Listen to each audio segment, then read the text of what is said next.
Hey guys, welcome back to the SUPERFLAT series. As you can probably tell by the intro, I've been pretty busy with the Haunted Hunt project, and that's what I want to dedicate today's episode to. I want to show you all the progress I've made recently, and also all the plans going forward to get this game running in the future. So without further ado, let's head on over and let's go check it out. So this is what level 1 looks like from the outside. I would say probably 90-95% of the game is inside the big black concrete shell. But as you can see on the sides here, I've got various sized rooms. Also got a couple of rooms underneath as well. But I'm trying to keep this area as clear as possible because I'm hoping to get all the redstone underneath the map. I've also got a platform of Ravagers, which I captured during a live stream a couple of months back. And if I remember correctly, I didn't die or use a single totem while capturing the Ravagers. So I was pretty happy with that. That's a Ravager. Oh my god. But other than that, there's not too much to show you from the outside, so let's head on over into the lobby. So in here the player can do a couple of things before heading into the game. You can check out the main scoreboard to see all the current standings. They can practice their compass reading abilities, and they also have the option of heading into the score gallery to check out everyone's individual points and see how they're all getting on. I currently have 12 willing volunteers to play the Haunted Hunt game, and here's a good example of what one will look like once the players had their runs. This is all just an example, by the way, no one's actually run the game yet. So obviously the player name at the top. All 12 players will have the same amount of runs, but only the top 3 runs will count towards the final score. The player also gets to show off their top 5 most valuable items collected, and that means they've actually extracted it from the dungeon, not just found it and then died while in there. They need to actually get it out of the game. The names and values for these items are all subject to change, but I'm just giving you an example of how a board will look once it's finished. Once the player's ready to start the game, they head over to the Haunted Hunt archway.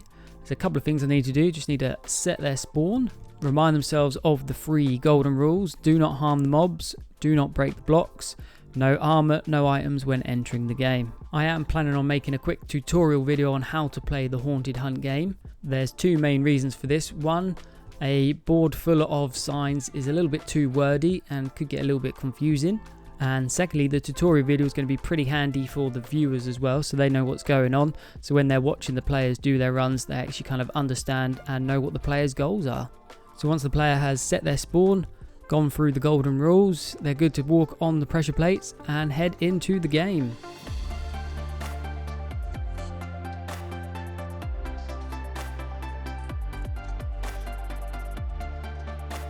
There's 4 sections of the map I want to focus on for today's video. The Dark Oak Maze, the Churchyard, CdoubleUMC's Manor House, and the yet to be built castle and courtyards. I'll also show you a couple of the secret rooms I've been working on. I will keep the locations secret though, because I don't want any players that are watching this video to get an unfair advantage over the others.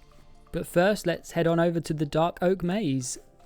Despite what the name suggests, this is pretty far from what a maze should be. There's plenty of ways in and out of the section and no dead ends. The only aspect of a maze I really wanted to put in here was to disorientate the player. It may look simple enough to navigate yourself around, but there's actually 2 Ravagers roaming the areas as well. So have your wits about you before you just start running around every corner. It's quite a central area of the map, so I've got a feeling it's going to be fairly popular with the runners, and hopefully these Ravagers will get fed. One will be patrolling the big section of the maze. The other will have the small area, as well as the loop around the church. Over the past month or so, I've had some friends join the world to give me a hand with a couple of builds, and this church is one of them. This was built by Liam, who's a very good friend of mine. I'm super happy how it turned out. The interior and exterior suit exactly what I was going for this map, so it's perfect. Liam also made the tower accessible. I thought this was a pretty decent idea, so it gives the player a good view of the map, just in case they're a little bit lost. Next to the church is the graveyard. It's quite an open area compared to other sections of the map, and that's actually because there's no Ravagers roaming around in this area. I'm just going to have a couple of armoured zombies just to annoy the player. The graveyard also has a couple of side rooms for the player to explore. They could take a leap of faith for some valuable loot, or get their thinking caps on to solve the mystery of the locked tomb. Next we have CdoubleUMC's Manor House, and I'm not going to lie, this is absolutely amazing, this build. This place is filled with character and detail, and I cannot wait to watch players wandering around this house. I don't want to make it too easy for them though, so there are a couple of hidden hazards around the house to keep an eye out for. He's also given me the option to add a basement underneath, which I have started but still yet to add any detail to. Without giving too much away, I have made it accessible for players to reach the roof as well, so it'd be cool to see how many people actually managed to get up there.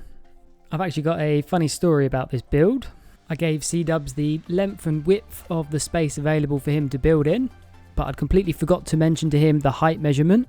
And this issue didn't dawn on us until myself and C-Dubs had a look at the schematic on the map. And as you can see, the ceiling was probably about 18 blocks too low.